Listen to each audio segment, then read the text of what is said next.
00 Huntar, November 1st, 1396, St. Paul's Cathedral in London is filled with hundreds of candles dancing against the Gothic windows. The organ resonates through the naves as a royal procession advances down the central aisle, but this is no ordinary ceremony. It is the wedding of a 6-year-old child. 2024, Isabel of France, Europe's youngest princess, walks toward the altar where Richard II, King of England, a 29-year-old man, awaits her. Dressed in golden silks that drag across the stone floor, the little girl can barely carry the weight of her tiny crown. In a few minutes, she will be declared Queen of England, sealing a political alliance that will change the destiny of two nations. 0049. How did such a young child become the centerpiece of medieval diplomacy at its most brutal? To understand Isabel's tragic fate, we must return to 14th century France when the kingdom lived under the shadow of royal madness. Isabel was born on November 9, 1389, at the Louvre Palace, daughter of Charles V, 6th of France and Isabel of Bavaria. 0116. She was the royal couple's fourth daughter, a princess born in dark times that would mark her entire existence. Her father, Charles V, 6th, was known as Charles the Mad due to episodes of insanity that had afflicted him since age 24. During his crisis, the king would not recognize his wife or children, believed he was made of glass, and would shatter if anyone touched him, or would flee through the palace corridors screaming that invisible enemies were pursuing him. 0150. France lived plunged in chaos, governed by regents who fought for power, while the true king remained imprisoned in his own mind. Isabel's mother, Isabel of Bavaria, was an equally controversial figure. Ambitious and unscrupulous, she took advantage of her husband's illness to accumulate power and wealth. The chroniclers of the time described her as a dissolute woman who kept lovers while neglecting her children. 0220. For Isabel of Bavaria, her daughters were valuable commodities in the European political game, destined to seal alliances through arranged marriages. Little Isabel grew up in this toxic environment, surrounded by palace intrigues and political instability.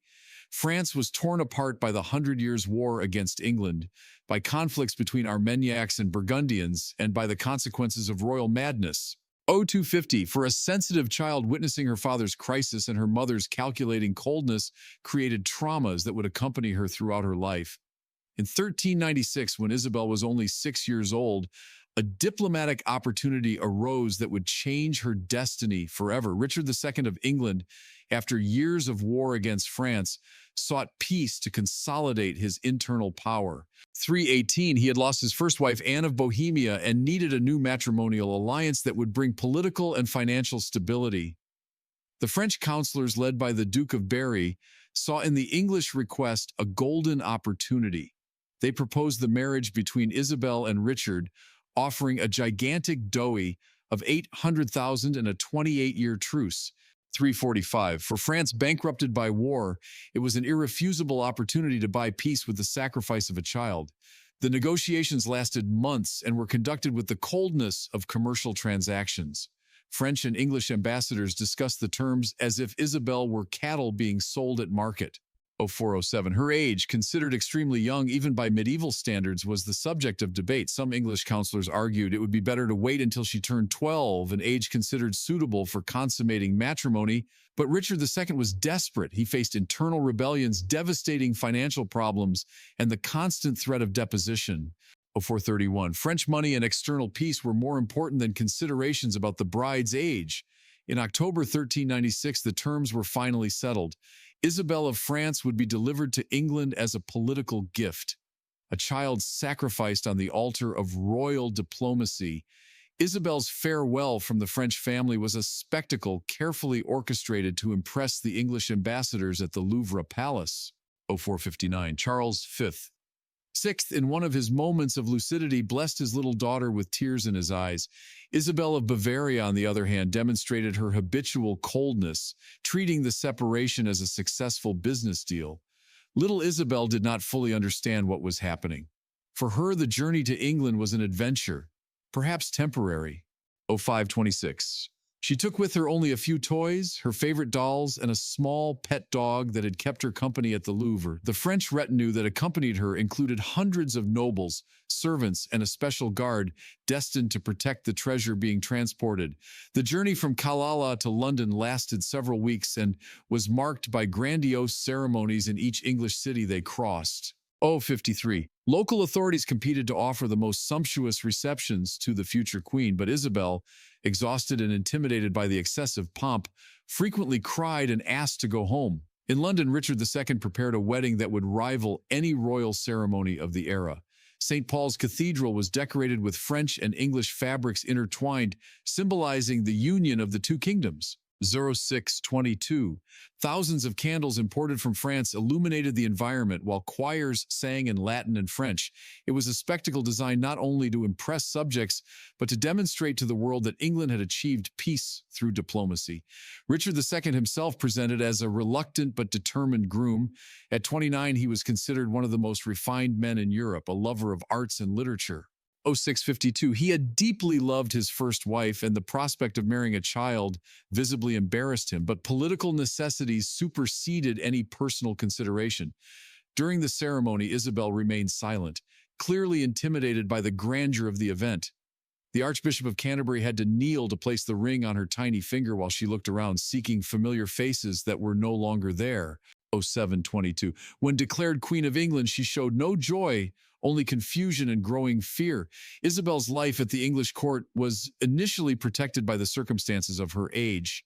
Richard II, to his credit, treated her more like a daughter than a wife, providing French tutors, allowing her to maintain her native customs and ensuring she was raised with royal dignity. 748. Isabel received her own apartments at Westminster Palace, a manor house, and servants devoted exclusively to her well-being. But the child queen's happiness was brutally interrupted in September 1399. Richard II, facing a rebellion led by Henry Bolingbroke, was deposed and subsequently murdered at Pontefract Castle. 0813. Isabel, at 10 years old, became a widow without ever having been truly a wife. Richard's death created a political dilemma for the English. Isabel was a legitimate queen, but her marriage had never been consummated and she had no heirs. Worse still, the 800,000 months of dowry had already been spent, and returning her to France would mean also returning money that no longer existed. 0840. Henry IV, the new English king, initially tried to keep Isabel as a golden prisoner, hoping to use her in future negotiations with France. The young widow was kept in comfortable captivity at Havering Castle, where she spent 3 years fighting for her own freedom. Her desperate letters to French relatives reveal a girl who had matured prematurely through suffering. 0904. I write to you in tears, said one of her letters to her father, for I am kept here like a prisoner, far from all I love, without hope of return. Her pleas finally touched Charles VI's heart, who in one of his moments of lucidity categorically demanded his daughter's return. 0928. In 1401, after long diplomatic negotiations, Isabel finally returned to France. But the girl, who had left Paris at 6, had transformed into a 12-year-old, prematurely aged by traumatic experiences. The return to the Louvre did not bring the expected happiness. France continued plunged in chaos, and her family received her more as a political inconvenience than as a beloved daughter. 0955. Isabel's tragedy, however, was far from over. In 1405, at 16, she was again used as political currency when her mother arranged her second marriage to Charles of Orleans, a young French poet and nobleman. This time, however, Isabel achieved something that had been denied her in childhood, a marriage based on mutual affection. 1021. Charles of Orleans was sensitive, intellectual, and genuinely in love with Isabel. The couple found happiness in arts, poetry, and a love that flourished despite the political circumstances of their union. Isabel finally experienced what it was to be loved for herself, not for her value as a negotiating piece. 1043. But happiness was short-lived. In 1407, Charles was captured by the English at the Battle of Agincourt and spent 25 years as a prisoner in England. Isabel, again a widow in practice, returned to solitude and dependence on the French royal family. Life had stolen from her twice the possibility of loving and being loved.